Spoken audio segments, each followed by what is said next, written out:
العظيم يا همة الشيخ احضري لنا بهذا المحضر فلتضعفي بنظرة تأتي لنا بالزفر. حرف الباء جاء كرشيني. نعم. هدى الله أقواما Ubangiji Allah ya shirya wasu jama'u daga cikin sahabbansa وهزم أحزابا برمية كفه. Allah ya wargaza ta tarkiyar taron kafirai da jifan nan na hannunsa Hunayn. Amma ramaita idan ramaita walakin Allah harama sai da suka wargaje wa hazzama ahzaba برمية كفه. فيا أجبان Ya mamaki na wannan mu'jiza da takarimi na Allah da ya ga manzo Allah min ramihi hina hazzama na daga jifan nan da ya yi yayin da ainihin taron nan na kafirai ya wargaje. hadallahu aqwaman bi nuri khawariqin. Ubangiji Allah ya shiryaci wasu jama'u da hasken nan na mu'jizozi nasa. wa bis sayfi yahdil badu. Wata kuma shine annabi Muhammadu yana shiryatar da man kana azrama wanda duk ya kasance mai tsaurin kai wato da kafirci bisaifi da takobi wanda suka samu shirya wato daga ma'aikin Allah sallallahu alaihi wasallama a muminai in an kasa su kaso 10 to kaso 8 haske ne na annabi sallallahu alaihi wasallama da kyawawan halayensa ya shigar da bayi duka addinin musulunci. Saura kaso 2 kaso 1 sun shiga ne da ganin mu'ujizozi da abubuwa na kece al'ada daga manzon Allah sai suka mika wuya. Ɗayan kuma sun ji tsoro sun ji takobi an je yaƙi sun mika wuya, su ne suka haɗu cikin musulunci. Na'am. yufidu uluman fa'idatin. Ma'aiki sallallahu alaihi wasallama yana fa'idantar da ilimai masu kwarara ga bayan Allah masu imani wa magnama da kuma maganimanta. yubidu juyushan lidalali aramrama. Wato ainihin juyushan rundunoni na yaƙi aramraman masu yawa duka manzo yana halakar da su.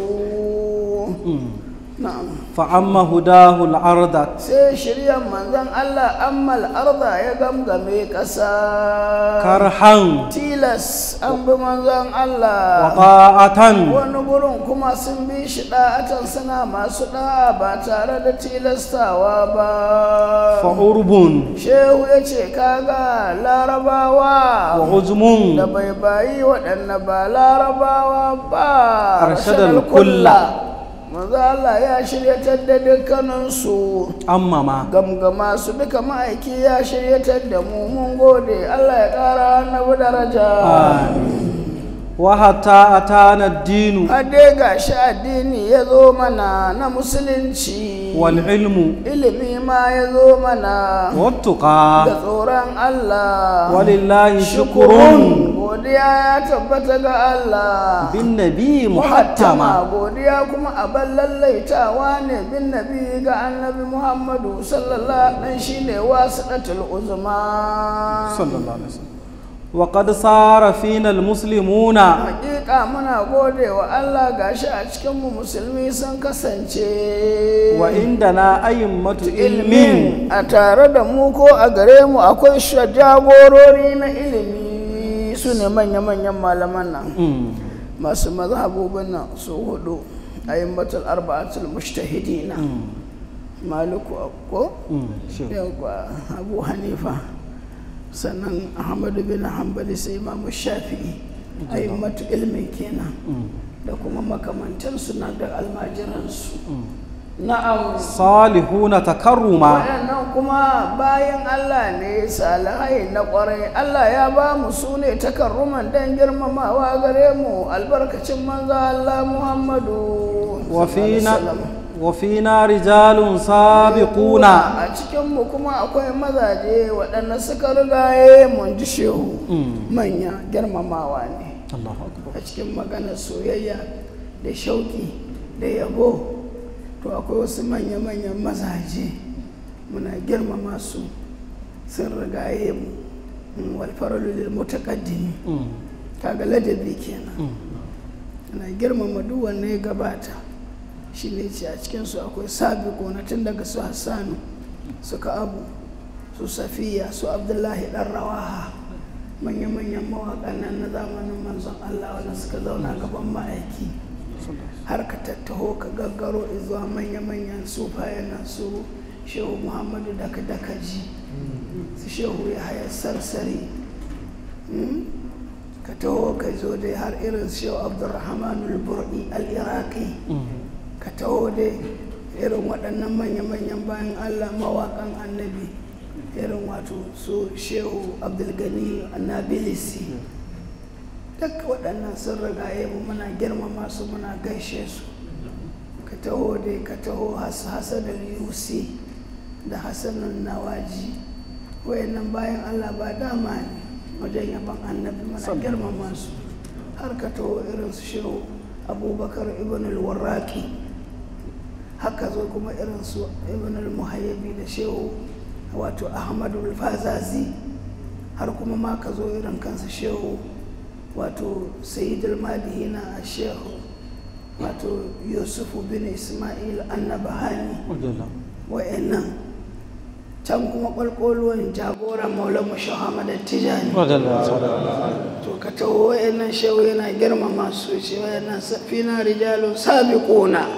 sun rigaye mu muna gaisuwa gare su muna jinjina wa inda na Shehu ya ce a gare mu li aqtabi khatmun akwai cikamaki na kudubai shi ma namu ne shine Maulan mu Shehu Ahmad Tijani Allah dai ya ba mu wannan ne dan girmamawa da farala kuma irin tasa albarkacin manzon Allah habu kanzal mudal sama kaddara shi Shehu Tijani wata taska ce ta Allah mudal saman wanda yake abun boyewa ba wanda ya san abin da yake ciki sai Allah sai kakansa Annabi Muhammad sallallahu alaihi wasallam salatun wa taslimun salati na Allah da gaisuwarsa ala taha ahmadin bisa da Ahmadu wa alin da alaye wa ashabin da sahabbai siratan muqawwama ko da sabu tabarki ne wanda yake abin daidaitarwa na daidai Allah ya kare da gare su amin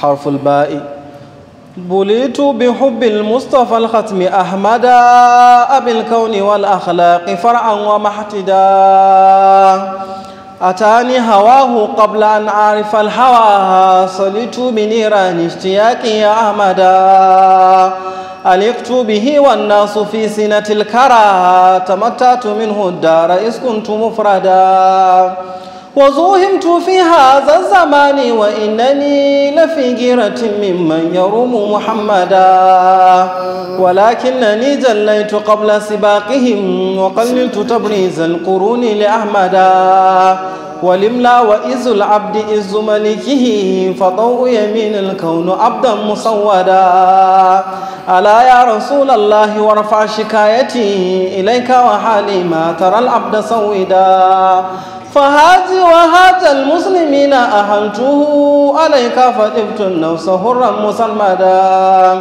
زماني طلق الوجه غير مقدر أروه وأقضه دائما لم أكمدا أغادي صبوحا عند أفضل مرسل ومن برسول الله لم يحشد المدى تولى رسول الله أمري فلم يزل يصائدني دهري فصرت ممجدا وإن اعتناء المصطفى عين كيمياء فقد صار عظما ماء ملح تعودا ولنا بعير كان صعبا وعينات نخيل بعم بيره صار مزبدا وعتق سلمان بشوق حبيبنا ولا تتناحى لو ملأت مجلدا لأن الذي للأنبياء من خوارق به نالها الأنسال خيرا محشدا كذاك كرامات لآل ولاية فمنه أنيل ما أنيل ليمدا أيا بر يا كافي بجاه نبينا لترزق بيدا ما يروم وترشدا لتكفي أنا وكفنا الدهر سيدي جميع شرور قد قضيت وعيدا ومد صفاتي من صفاتك سرمدا وكمل لإرفاني وإلمي وصددا وتبصرني والمنتمين لحزبنا مناهج حق الحق دهرا معبدا وتادي نهنا درشاد أئمة لآل التقى والفوز جندا مجندا صلاة وتسليم على من صمد به جميع الورى والصاب والآل أبدا. حرف الباء حرف باء شيخ يتشي بليت بحب المصطفى الختم أحمد. بليت أن جربيني نزب بلائي كو halitta an halicce ni ko kace an kage ni bi hubbil mustafa da soyayya nan ta abin zaben Allah annabi Muhammadu al-khatmi ahmada cikamakin annabawa Ahmad mai suna Ahmadu abil kauni uban kasantattu wal akhlaqi uban tadodi na kwarai duka far'an shi areshe shine uban halitta wa mahtida shine kuma uban su a asali dan da shine aka yi kowa sallallahu alaihi wa sallama. atani hawahu shehu yace sansa ya zo mun qabla an a'rifa al-hawa can gabanin ma ban san meye san ba tun ba ni kenan nake son manzon Allah sallallahu alaihi wasallam solitu binira nishtiyaqiya ahmada an kwankone ni kuma binira nishtiyaqiya da wutacen nan na bege na Ahmadu alikutu bihi ni nara taya bihi da manzala wannasu fi sinatil kara tun a halin mutane lokacin suna cikin gigin nan na gyangyaɗi na gafala a wawul hali ne na kerate da annabi tun mutane ba su gano ba su san ina aka dosa ba ni ko ina tare da annabi na'am tamattatu minhu dahara naji daɗi daga manzo Allah a dahara mutukar zamani iz kuntu mufrada yayin da na kasance abin kadaitarwa a cikin halararsa ni kadai ne tan tilo sallallahu alaihi wa sallama wa zuhimtu fi hadha zamani amma tsatse ni a wannan zamanin ne kuwa na kirawo na jawo ku taho ku zo ga annabi kowa kuma ya taho akai cincirin sai ce amma kuma gashi amma tsatse ni a wannan zamani wa innani hakika ni in yes da fi giratin ina cikin kishi wallahi ina cikin kishi mimman yahumu muhammada duk mai neman Muhammadu sallallahu alaihi ina kishi nake ya haka to amma ba komai ku taho muje shehu kenan walakinnani sai dai hakika cewa ne ni jallaitu qabla sibaqihim na rigaye su na wato tun gabanin rigayen su da aka yi musabakan ni na riga kafin kowa ya motsa tana na kai na zama na samu lambawa na yi musu funtin kawo وقد نلت تبريز القرون لأحمد na samu ladan na samu wato kyautan nan ta tsare ku ju'ili li Ahmad ga annabi Ahmadu sallallahu alaihi wasallam abinda aka ajiye za a ba wanda ya ci ni tuni na kai na zauna na huta manzo Allah ma ya bani kyautar kafin ma su iso an bikin bani give from Prophet Muhammad sallallahu alaihi wasallam to me an gama na'am walimla dan me isa ba zan faɗa haka ba wa izzul abdi izzu maliki girman bawa da buwayarsa girman mamallakinsa ne ni manzo Allah ne mallake ni ni bawansa ne ni yaransa ne ko bainawa annabi Muhammad yau kuwa saboda haka yaron manzo Allah kuwa ya fi yaron kowa suke izzul abdi izzu maliki shine muke masaltawa girman sarki girman bawansa. Yanzu bawan wani sarki in ya je wajen wani sarki shine sarkin. Yanzu bawan sarkin Kano a kai shi bawan sarkin Gulu. An san Gulu ko kuma bawan sarkin garin can da muka ce su canja sunan garin kunci. Ka gani bawan sarki in yaje nan ai ya zama bawan sarkin Kano ai ya zama mai martaba a can saboda girman sarkin. Yawwa faɓau yaminil kaunu alkaunu kasantattu ɗau suna masu bin damci na dise da na da halitta. Mana ni ne halifan manzon Allah sallallahu alaihi wasallam, ni ne muradin Allah a cikin halittarsa a yanzu. Shine gausi kenan, isharar da yake kenan. Duk halitta suna damci na sai da na da su. Halin kasancewa ta abdan bawa musawwada, abin shugabantarwa ne, bawan Allah ne amma an shugabantar da ni na zama shugaban bayin Allah kuma da albarkan manzon Allah sallallahu alaihi wasallam. Ala na'am ku saurara ya rasulallahi ya manzon Allah warfa shikayati ka ɗaukaka wato shikayati ƙarana da wai ɗina ka kai shi zuwa gare ka. wa hali matar al'abda sauwida, halina kuwa ka sani halin da nake ciki matar al'abda abin da kake ganin bawa a cikinsa wannan kuma halin sauwida ya bakantar da ni saboda wahalar da nake ciki. fahaji bukata ta wahajjal muslimina da bukatun nan na musulmi yan uwana ahaltuhu, na yi gamun kai ilaika izuwa gare ka. Na haɗo ta na gamo kai na izuwa gare ka ya rasulallahi. faɗibtun nafsa sai na ji yadda rai daɗi Hurran. halin kasancewa ta ɗa babawa ba musarmada, abin dawamar waɗewa ta kasa saboda soyayya da gamo kai na izuwa gare ka ya rasulallah. Na zama cikakken ɗa mai cikakken yanci, full freedom, ba magana. Annabi Muhammadu da mutum ya bauɗewa hanyar annabi sai ya zama bawa, sai ya ta tsugune ina wahalar da kansa ya zama bawan wasu. To rike annabi ka zama cikakken ɗa, inna dukka juya ka zama mai girma da daraja. Allah ka ban mu da annabi. Na'am. zamani ya dalqul wajhi Shehu ya ce zamani na duka sakin fuska ne, ghairu mukaddarin, ni ba abun gurbatawa fuska ba ne ko abun gurbatawa rai. aruhu Ina yammaci wa agudu ina jijjifi cikin manzala da'iman tutur a haka nake lam'ukan Ukammada. babu ana samun ciwon bakin ciki har ciwon zuciya ko damuwa ko gurɓaci. Lam'ukan mata ba a mun takamili shine gurɓatar zuciya.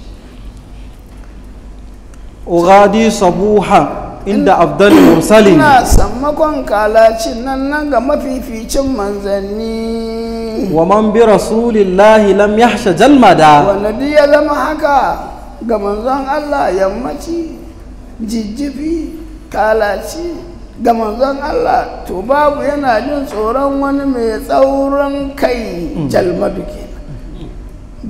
babu zancen tsoron wani jalmadi. Na'am.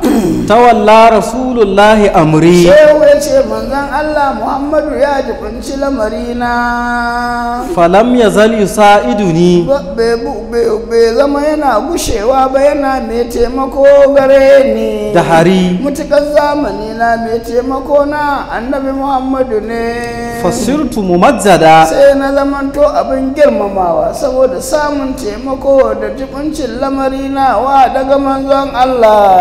Mu ma ya jibinci namu. min Barkacin Maulana. sallallahu alaihi wasallam. wa innatina al-mustafa Hakika kula da ainihin abin zaɓin Allah ainu kimiya, shine ainihin kimiyya na ilimi. Ka gane komai to sai ka kula da lamarin manzon Allah. Duk wani chemical da za ka hada da za a zo a ce gashi an yi kaza an haɗa kaza ya zama kaza, kai dai kula da ya manzon Allah yake. A nan ne za ka gano komai da komai yana cikin manzon Allah. In baka san ba yanzu za a zo a kawo ruwa a ce a sa alamu, a sa fulta, a tafasa, a tace, sannan ya kwanta, sannan a turo ruwa sai ya garai ba kimiyya ba ne? Ko yanzu za a zo a haɗa wani abu da wani abu a haɗa a ɗiga a jini sai a gane, a yi test a gane menene yake. Duk wannan ba kimiyoyi, to duk ta kyale wannan, dubi manzon Allah da harkarsa, a nan za ka gano kimiyoyi aini kimiyya. Sai kawo mana misali, faƙar tsara azban ma'u milhin, wato ma'u milhin, ruwa mai dartsi mai gishiri hakika ya zamanto azban ruwan daɗi garai ta waɗanda manzo ya tawaida cikinsa. Annabi ya sha ruwan ya rage, aka komar da ruwan cikin rijiya, sai ruwan rijiyar take canja ya wani tukuki, sai ya zama wane suwan, ya zama gare har gobe yana na a Madina. Ka sha shi ka ji yadda ruwan nan yake, da ko dan dartsi har gishiri yake. Ita rijiya ce ta marayu a Madina, ga rijiyar amma sai dai babansu ya je ya samu masu ruwan sha. Rijiyar dartsinta ya isa, gishiri ma take. To har babansu ya mutu daga cikin sahabbai. Ana nan abin sha yana gagarar yara, nan aka gaya manzo Allah sallallahu alaihi wasallam. Annabi ya kurɓi ruwa aka ce aje a zuba a ciki, shikenan. Wani kaulin kuma ruwa ya aka ce da manzo Allah sallallahu alaihi wasallam ya busa ruwa ya ce aje a zuba ciki. Ana zuba ruwan nan ciki sai ruwan rijiyar nan ya canja ya zama ruwan daɗi gare ta tas. Ka gaya ina mai kimiyya, ina chemical, sai manzon Allah. wala na ba'irun, daga kimiyyar ma'aiki na mu'jiza raƙumi ya yi taushi, da kuma kana saban da ya kasance mai wuya ya haukace ya burkice. raƙuman nan ya fara buge mutane, zai fara kashewa, koma a wata ruwa ya karkashe wasu daga 'yan gidan. raƙumi ya yi fushi saboda raƙumi ne na ruwa ya ta nuna daga cikin, in ka duba mu'jizatun nabi sallallahu alaihi wasallam da muhaladatuhu wa mu'amalatuhu bil baha'imi. raƙumi ne a Madina, dattijo tsohon raƙumi ne da ya tafatauci tare da masu raƙuma har suka mutu, ya'yan suka gada raƙumin nan ana ta tafiya da shi ƙasa jikokin ma. Sannan manzo Allah sallallahu alaihi wasallama ya zo Madina, sannan kuma jikoki suka ga raƙumin yana kasa tashi, ba tsufa ya zo ba, sai suka zauna suka yanke shawara, suka ce kawai tun da dai raƙumin nan yanzu ba zai iya tafiya ba zai iya ɗaukan kaya ba, kawai a yanka shi a soke shi. Sai raƙumi ya ji, shi kuma raƙumi sai ga ba yi man mutunci ba. Ya kamata ana kasan tunanin raƙumi, yanayin abubuwa na raƙumi za ka ga komai kamar irin na mutum ne. Shi sa Allah ce afala yanzuruna ila al-ibili kaifa khuliqat, ya da tunaninsa irin na ɗan adam za ka gani. Dabbobi kowane irin nasa daban, baya kama da irin na mutum, sai dai raƙumi sai ya ga cewa ba a yi masa mutunci ba. Ya za a ce duk sun amfana da shi, iyayensu da kakanninsu, kuma yanzu saboda ya yi rauni su ce za su yanka shi. To shi ne sai ya haukace, ran raƙumi ya ɓaci, hankalinsa ya tashi. Kasa idan raƙumi ransa ya ɓaci, kansa nan canjawa ƙashin yake sai ya zama ƙarfe. Shi sa raƙumi ransa ya ɓaci, in yi haka ya jeho kai ka kauce, duk abin da ya tara sai ya wargaza shi. To shi ne raƙumi ya fara buge-buge, ya fara kashe mutan gidan. To shi ne hankali ya tashi aka rasa yadda za a yi da raƙumin nan, duk an bar unguwar.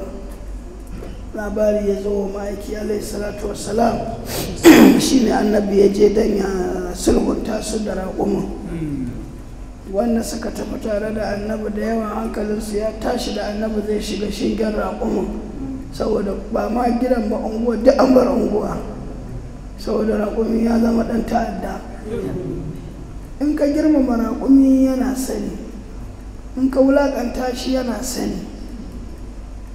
Abin da ake masa dabara don dabba ne aka ƙi masa dabara, kamar idan raƙumi ƙafafuwansa suka yi kofato in yana harɗewa a tafiya, kaga sai an kirawo masu datse kofato su datse masa, zai ji daɗi kuma tafiyoyi sai a yi ba wahala. To shi a nasa tunanin ya za a zo a datse jikinsa, fushi yake yana jin haushi. To idan kana da raƙumi, in za a datse ma kofato sai ka bar gida, sai an gama komai, mai datsa kofato ya gama zai ci, sai ka shigo. In ka shigo sai ka fara faɗa, don me za a zo a yi wannan wula, ka ɗau abin duka ka fara kai ta buge-buge kai ta faɗa. Idan ya gani ko zai ce wannan yana so na, sai ka ga ya daɗe maka taushi, ya daɗe biyayya, ya san kai masoyinsa ne. To dabba fa kenan. To kai kuma nan ka ba da kuɗi da kuɗin mai sara kofato, ka yi godiya tuntuna, amma da ka zo gaban raƙumin har duka kake sawa, kai kuka ka damu. To sai ka ga raƙumin yana kwantar da wuyarsa a ƙasa, yana juyawa, ya san mai shi yana sansa. To ba za ku yi faɗa ba, za ku zauna lafiya. Amma in ka saki aka gama datse masa kofato, ka zo gidan ka gani, ka ɗauko kuɗi ka bayar, kana ka gode ka raka su, to in ba sa ba kwanan ka ya kare. Da duk inda kake a gidan nan sai ya bi ka, ya kashe ka. Yana ganin ashe yana zaune da kai ba ka ƙaunarsa. To nan ne ake masa wayo, saboda dabba ne.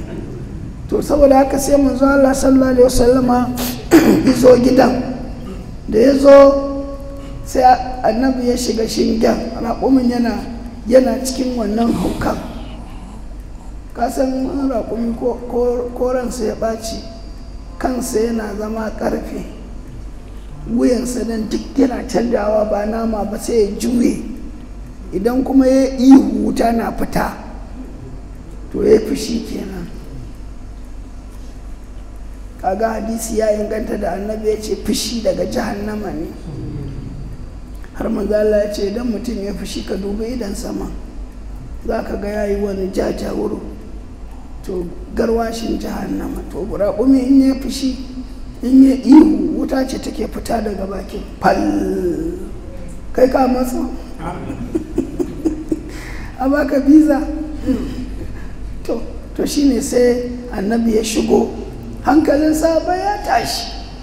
Manzo Allah yana shiga shinyan nan sai raƙumi ya durƙusa.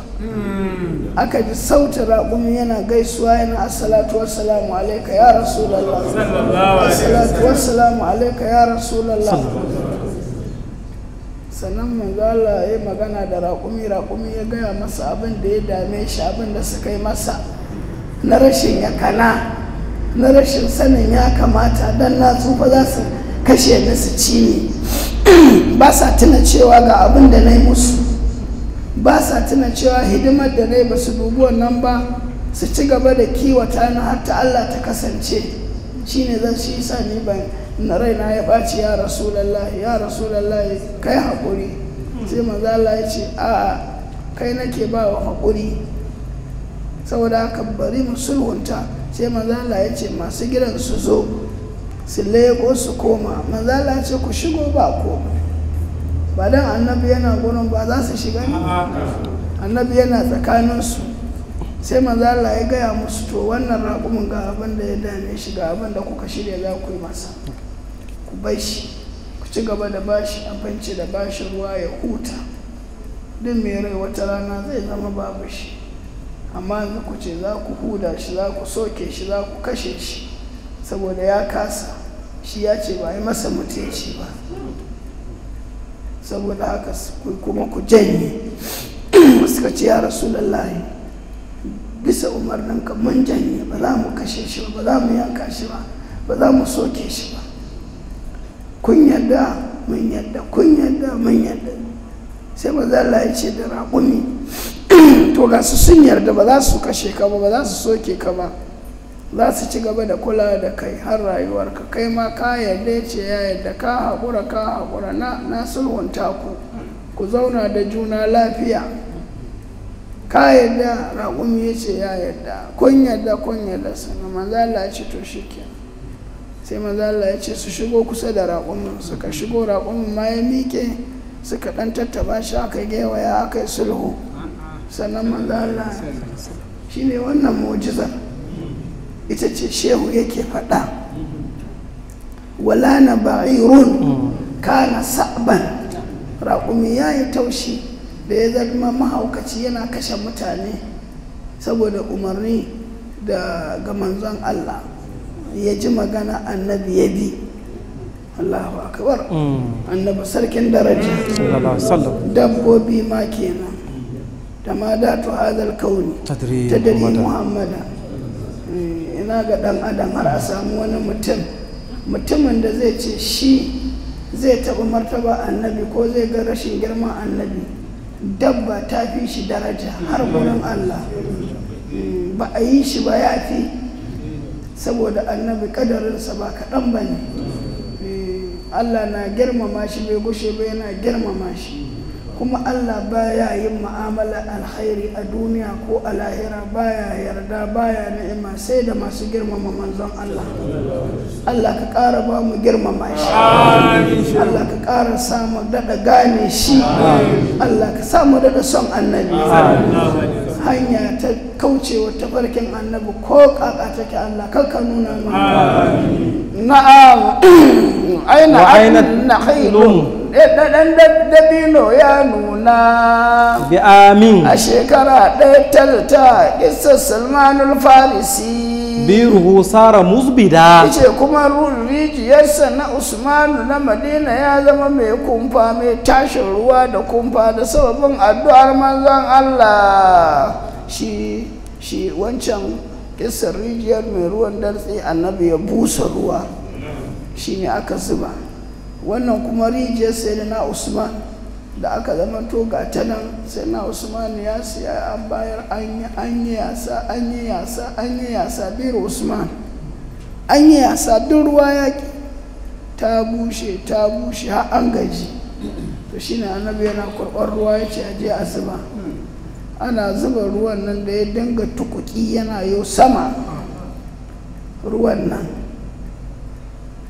har yau in ka je wajen kana kallon rijiyar, in ba dan kudura ta Allah ba sai ka ce wannan ruwan ma zai ci Madina.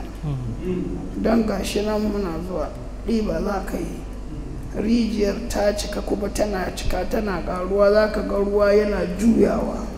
Shine wannan ruwan da ake sha. Mutum ya samu ruwan biro Usman, in ya sha ko ya shayar da yaransa, Allah yana buɗe kwakwalwa da ƙirji na fahimta. Mai san hadda Ƙur'ani ya yi nauyi, in ya samu ruwan nan ya sha, ko ya ba wa matarsa da ciki ta sha, za a haifa alaramma. Biro Usman, in Allah ya kai mutum je ya samu, yana nan a Madina.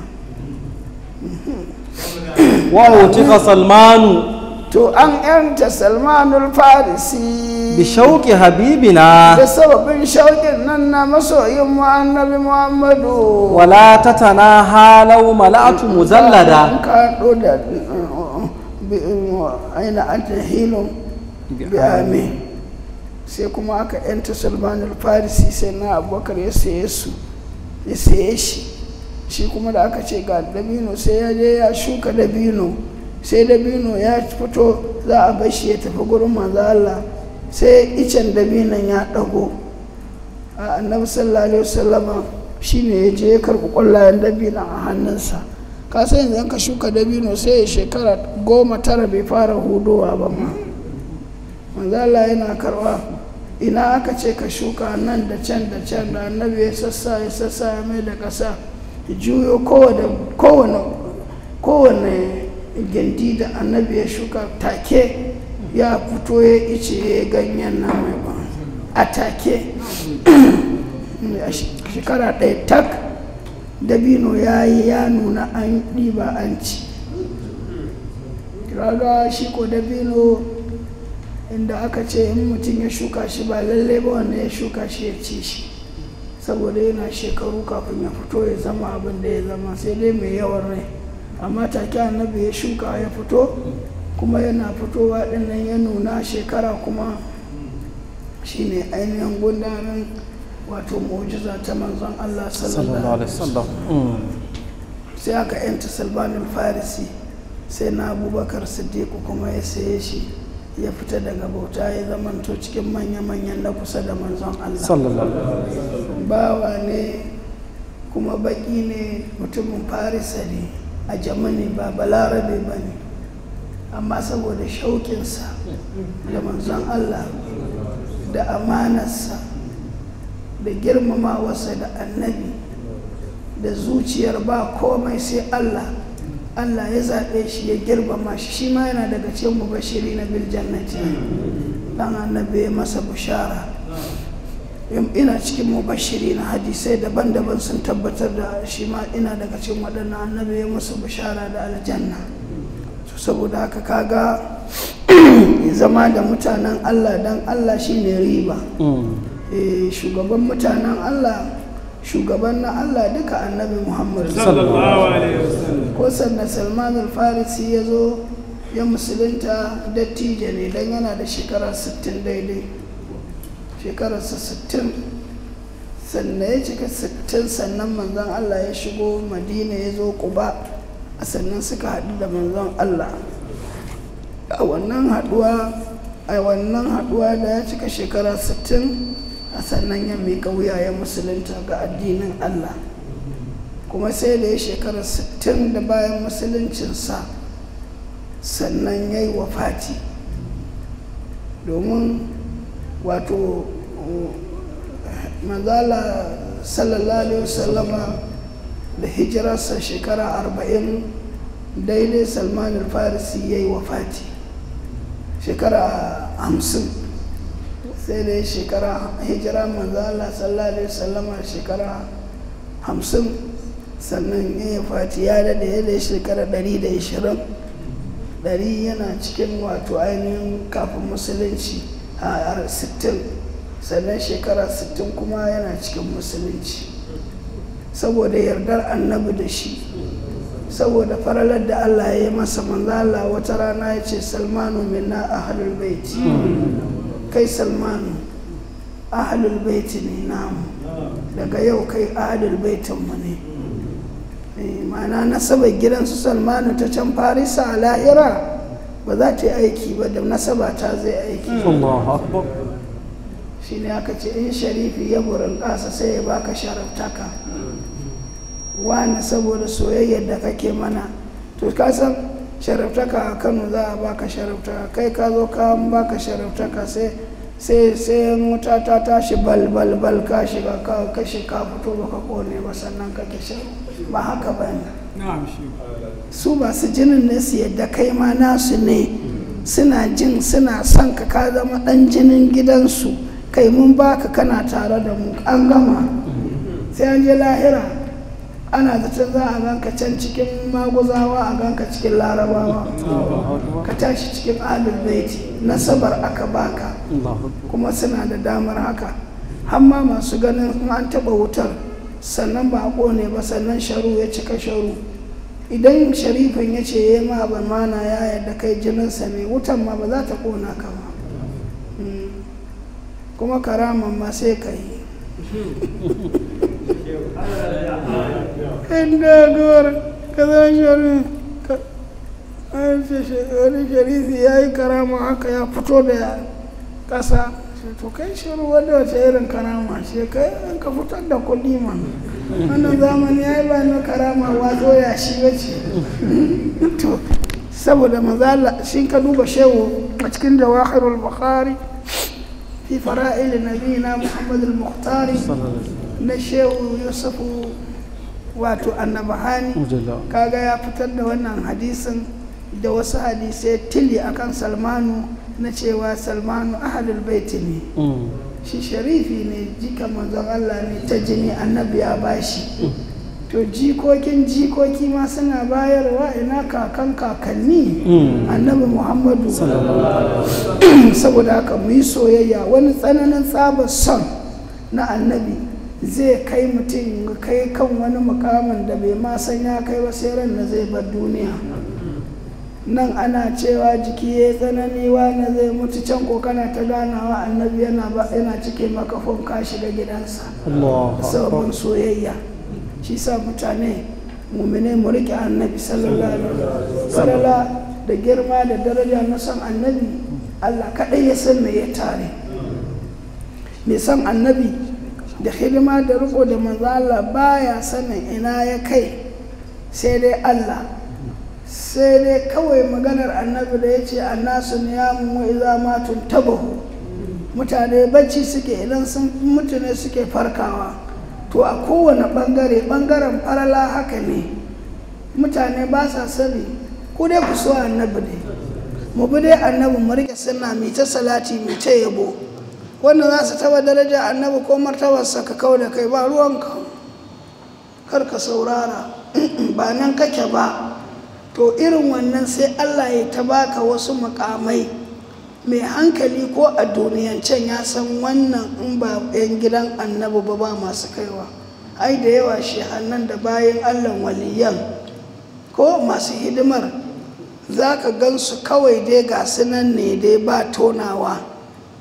domin abubuwa da yawa wannan Allah baya bayarwa ga bayansa sai a gidan annabi to idan ka so annabi ka so bayan annabi bayan ƴaƴan gidan annabi bayan Allah ka girmama sai Allah ya sa ka cikinsu sai ka ganka duk komai ka samu a lahira kuma ka tashi cikin gidan annabi ina daɗin da ya fice wannan ka san da ka zama gidan annabi fa kwaras kenan nan da can ba komai wani baiti ma ba mun faɗa ne maka albushir mai san rasulu ina maka albushir mai san rasulu komai kai nan can babu ko to ina ga ka zama ɗan gidan saboda haka wallahi yan uwa mu tsaya mu so manzon Allah duk wani abu bulgatu majalisin ne kawai menene banza ne hayaniyar iska ce duk wani haske da wata ɗaukaka ba ta hanyar annabi ba ƙarya ne duhu ne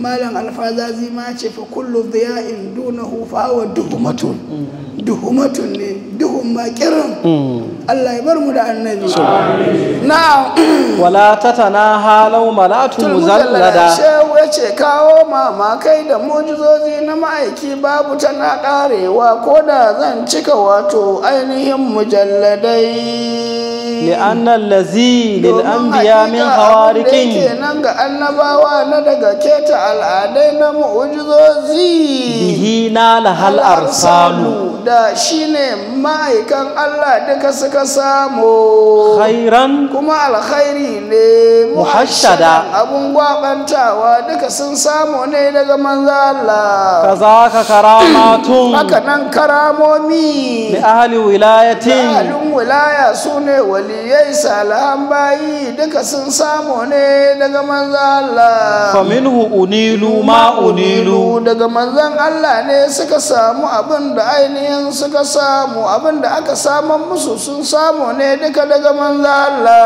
yuhmada shehu yace na faɗi wannan ne domin a yi yabo da godiya ga manzo Allah aya barru ya ubangiji mai alkhairi ya kafi ya maishin bayi bijahi nabina na roƙe ka albarkacin annabinmu litarzuqu baidan ka arzuta wannan dan bawan naka shine in ya ma yarumu da dukkanin abin da yake so wa turshida kuma ka shiryatar da shi ya bashi mu ma Allah ya ba mu albarkacin sa ya shiryatar da mu amin litakfiya anna kuma ka ije anna daga barinmu waqfina dara sayyidi jami'a shururi rurin da tunkuɗewa daga barinmu dukkanin wato sharrori sayyidi ya mahalicci na Allah dan albarkacin manzo Allah da sharrori ka tunkuɗe duk bala'o'i ka kawar da su ka zo mana da alkhairi ya ubangiji albarkacin annabanka Muhammad ad-dahara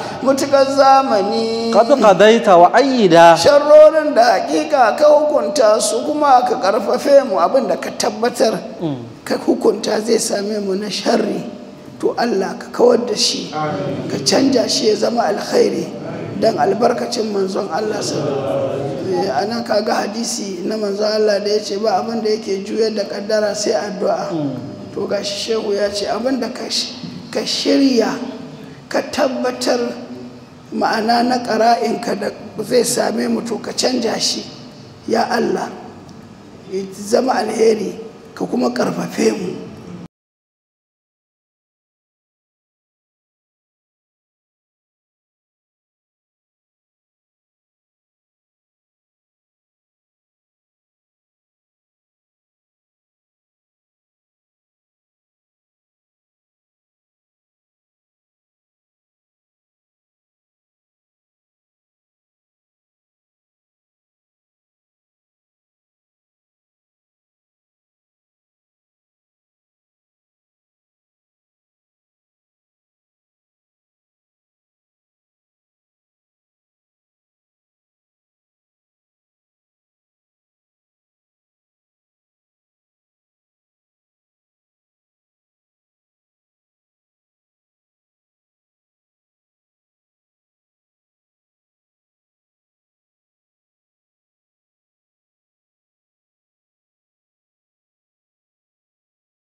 za ka kwanta ma ka gama addu'o'in nan da ake yi ka karanta wannan baitin ko so ɗaya ko so uku ya isa mayu masu danna mutum da daddare ƙaryarka ma ya danne shi ta ihu ashe nan mutane na gefe kai ba san ka ne ba nan ko an danna ruhin sai an ɗan zungure ka ka tashi da gudu لتكفي عنا وكفنا الدار سيدي جميع شرور قد قضيت وأيدا in wani ya tafi zai ci ma mutunci ko zai taba maka alfarma kyale shi ya je ya ta yi kai ko ka zo ka ce لتكفي عنا وكفنا الدار سيدي جميع شرور قد قضيت وأيدا sai Allah ya karfafe kai dan kufar da waɗancan mahasada Allah mai da su tayan mota da suka bi titin ƙauye mai galam gaga gab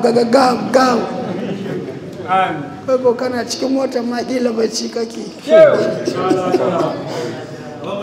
amin litakfiya anna waqfina dar sayyidi jami'a shururin qad qadaita wa aida ko dan bane a fita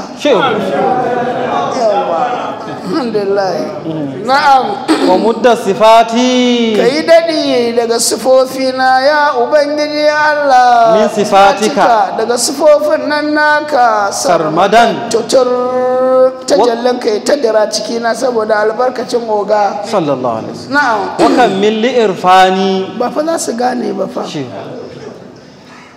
wani bayanin kawai hakura ake a shige ba za su gane ba mudda sifati min sifatika ba kafin a kai kan sarbadan ɗin tukun wasu na gidan ma wasu sai da ƙyar balle abin ya fito waje to bai shi a larabcin mudda ka daɗa sifati sifofi na min sifataka daga sifa ka sarmadan tutur wakan milli irfani ka cika kuma ga sani na kai wa ilmi ka cika da ilimi na wa saddida ka katartar da ni in zama ina kan tafarkin annabi Muhammad sallallahu alaihi wasallam wa tubsirni ya ubangiji Allah ka ganar da ni wal muntamina li hizbina da masu jinginuwa ga jama'unmu inda duk suke alal fairatin tijaniyati Allah ka ganar da mu da su manahija haqqil haqqi tafarkin nan na gaskiyar gaskiya daharan mutukar zamani tafarkin gaskiya ya zama mu'abbadan abin tattakawa abin bin mu zama a kansa muke duk wanda yake tare da shehu da gaske to yana kan tafarkin gaskiya domin ya roƙa mana Allah kuma ya amsa mana kuma ya tawassuli da manzon Allah a ganar da mu tafarkin gaskiya kuma tafarkin nan mu zamanto muna bin sa muna tafiya a kansa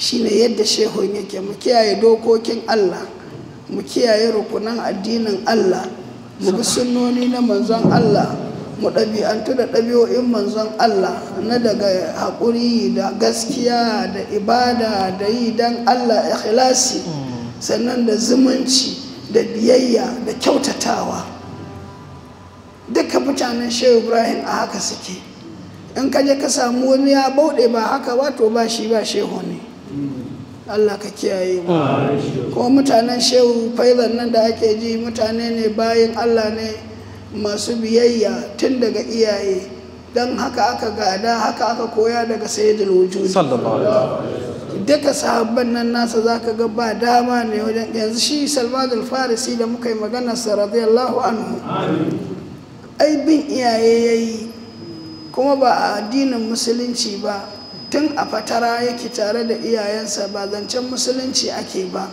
don ka san uwa da uba ko maguzawa ne ko fajirai ne ko kafirai ne sai ka girmama su sai ka bi su Allah zai maka yadda kake so ya bi iyaye ya bi iyaye ya bi iyaye har babansa ya bar duniya ya bai shi da babansa yake ta hidima da ita a Farisa ta zamanto ta tsufa kullum hidima yake da ita shine tun yana da ƙuruciya har shekaru sai ta ce masa Salmanu hidimar da kake min ina roƙon maka albarka kuma ina fatan Allah zai gama ka da babban bawan Allah duk inda za ka juya Allah zai haɗa ka da masana malamai ba za ka haɗu da jahilai ba za ka samu masu tausayi da su za ka yi ta hulɗa to haka kuwa bayan wafatin ta daɗewa ya bar gida a sace shi aka sai da shi ya zama bawa a sai da shi a nan a sai da shi a nan amma duk juyi inda yake juyawa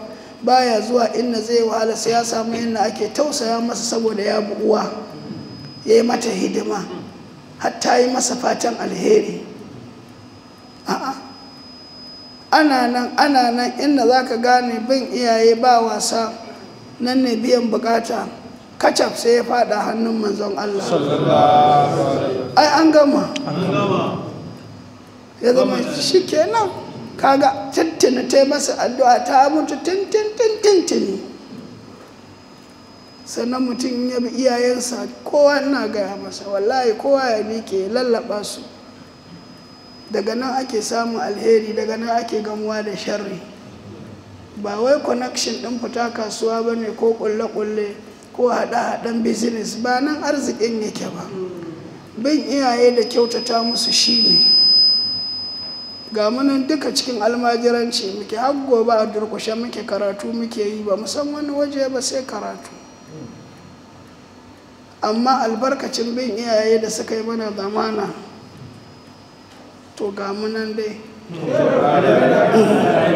sai godiya kowa ya tsaya in kai wani tunanin wata hanyar arziki ba ta bin iyaye ba za ka samu ba tun daga magabata dai kuma rayuwarmu ba za ta yi kyau ba sai mun dubi ya magabatan suke ba wai so muke a ce kaza amma dan tsananin shauƙin mabiya da abokan rayuwa ku samu alheri sai ku ji na ce mun yi kaza tun da malam babba aka yi kaza, mun yi kaza da hajiya aka yi kaza ko idan baba ya ji daɗi ransa ya daɗi ko mama ta yi daɗi da zuciya ran mama ta yi daɗi da ɗa an gama. wani zai tsine maka ne? ni da akwai kasuwa ya tsinuwa sai ma mutum ya je ya siyo tsinuwa. ai an gama in suka ce sun ji daɗi kuma suka ji daɗin shi kenan finish. saboda haka wallahi kowa ya tsaya kada mutum ya saka ciwo kansa allurar da ba sakiyar da babu ruwa. saboda na duba kamar ta yadda bakinmu suke cewa an zo zawuyan nan na shehu malam karami ga munan duk matasa ne, duk matasa yara ne ƙanana, kowa babansa yana nan, wani babansa tana nan, wani an babansa ya rasu babansa tana nan, mafi yawan mu da iyayen. to kowa ya tsaya tsayin da kayi abin da suke so. kar ka zama kana da ra'ayi, kar ka zama kana da uzuri, kar ka zama kana da wani zaɓi naka ko kana da wata hidima taka ba ta iyayenka ba. kuma hajiya ta ce ba daɗewa ake yi ba, nazifi ku yi mana hidima. wallahi tallahi ma lallai saka ma mama da alheri. ku yi mana hidima kaɗan za ku yi, ba za ka gane ba amma za ku ci wannan hidimar ba ku ba ma, ba 'ya'yanku ba ma, 'ya'yan masoyanku ma sai sun ci hidimar da kuka yi mana. saboda shi wajen biyan ba adadi. nazifi wanda kake so ma yake son ka, wallahi hidimar da kai mana sai ya ci albarkata. kaga wannan bai kai biyayya sosai, kowa ya samu jikewa. inda aka wa busu kullum baka da kuɗi, kullum baka da kuɗi, baka ba uwarka wa zai baka kuɗin. sai an kyautata a yi musu, a yi iyaye a bi. wani babansa rigimamme ne, madalla da rigimar. wata babarsa ba ta godewa komai ya ca za ta bai isa ba, madalla da rigimar. duk abin da za su yi bidai, karkai bacci sai sun yi bacci. wani ma bai sanya uban ya kwana baya ya tashi, kuma ka ce kana son ka ji daɗi. za mu zo gun wata diyana na hankar rashadi ahin matan ya ce ka shiryatar da mu ya ubangiji Allah ta farkin nan na shirya halin kasancewar mu muna shugabanni da ahli tuqa ga ahalin tsoron Allah wal fawzi da rabauta jundan mujannada kasancewar mu muna runduna abin rundunantarwa. salatu wa taslimi na Allah ala man samata bisa wannan da jami'al wara dukkanin talikai ta ɗaukaka bihi da shi shine annabi Muhammadu wasahabi salatin ya hada da sahabbansa wal ali da ahmada alayan Ahmadu sallallahu alaihi wasallam. alhamdulillah.